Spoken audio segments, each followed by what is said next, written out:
public school, Yenda Public School. She rang and told us. Prior to that, we had no information, nothing, that we were in the line of the flood. So it was just from this parent, that's a teacher at the school, that told us. And then, we just sort of insinuated into the office and phoned SES and Murrumbidgee Irrigation to see if it was true, and another parent, and then we started phoning parents. There was 2 of us left on the floor to just quietly let the children finish their lunch. I think it was around lunchtime, let them finish their lunch, and then just say, oh look, here's mummy. Then after they left, we ran. Yeah. We literally ran. We pulled drawers out of cupboards we didn't even know we could lift. You know, we folded mats and put them on tables, and it's like, well, how did you do that? You just do it. The adrenaline kicks in, and you just go. You know, we were filling sandbags to bag, and we had a couple of dads come in and husbands and stuff, and you just did it. You know, we just did what we could in the amount of time that we had, because we really had no idea. People were saying it's coming hard, it's coming fast, it's coming down this road, it's crossing this road. We had no idea how hard and fast it was coming, even though it didn't turn up till the next day. So you just do what you can, any time frame. The heavy rain was on a Saturday, and other villages were flooded on Sunday. We were fine here. We were fine. We all come to work. They put our children on the buses to sent them to school, and everything was fine. And then a random text message comes through. I was at home. I don't work Mondays. Pick your children up from school. Emergency. It's an emergency. There's nothing happening. Get to school, and all the children are lined up. Teachers are stressed, and come here, and there's just people running everywhere.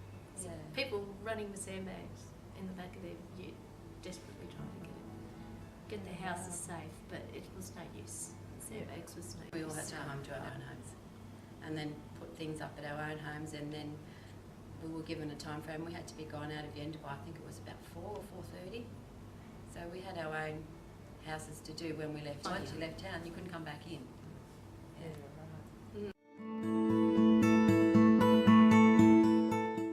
Go to PCYC and put your name down, so that even if you did have somewhere to go, just in case someone was trying to contact you, and then you were billeted out to friends, family, motels, apartments. So how long was that in place for? A week. A week? Happened on a Monday, and we weren't allowed back until the following So you Tuesday. had no idea what the damage was?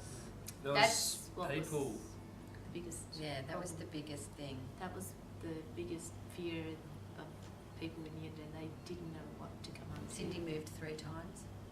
She went to friends, then she went to a motel, and then she went back to a friend, and I think she went back to a motel because all her family was affected. I had to go and stay with my mother-in-law in town, and then when we came back, we were one of the lucky ones. Our house didn't flood, but yeah, we were one of the lucky ones.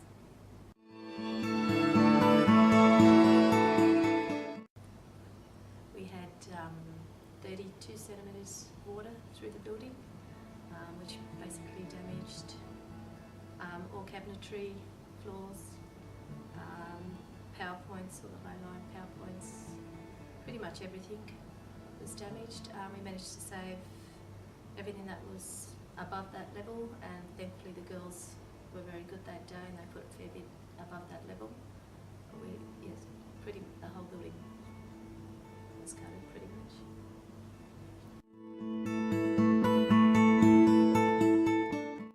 We came back in and we cleaned what we could, we saved what we could, and then we had to relocate into town. Fire Brigade were wonderful. They came in when we were allowed back into the town. They came in and they helped as much as they could, rip up the carpets and the linos, and they disinfected and hosed everything out. We had some parents come in to help us clean the toys and to cart stuff out to put out on the street to be picked up, because each house was given a big skip to put rubbish in all the stuff that they couldn't save. So they helped us cart stuff out.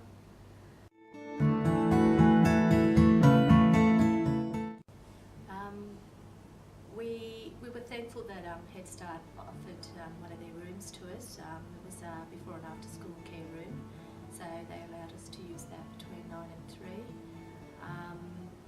needed to obviously complete the necessary paperwork and get that all approved before we could make that temporary transfer to that location. They were fantastic. They let us use all their equipment, gave us an office to work out of.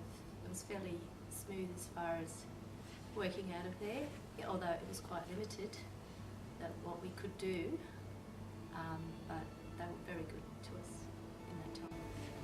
Some parents found it hard to get their children into town, so we did lose a few children over that.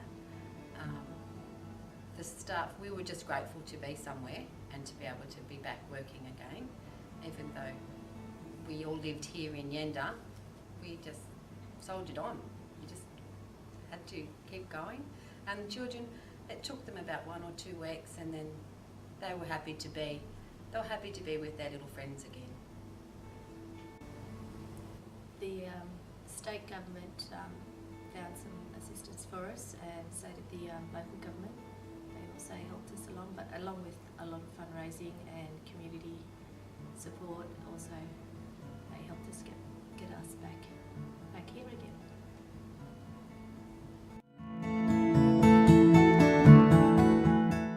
A lot of books went missing in the flood, so we're slowly building those resources up.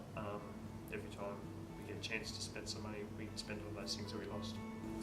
Our numbers have dropped.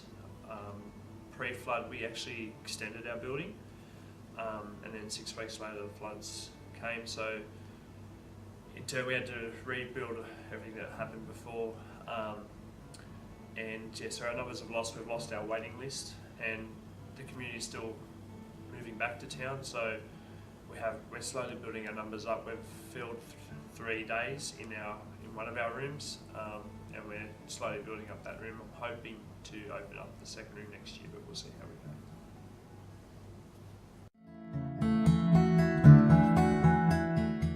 There's something bad. A lot of good has come.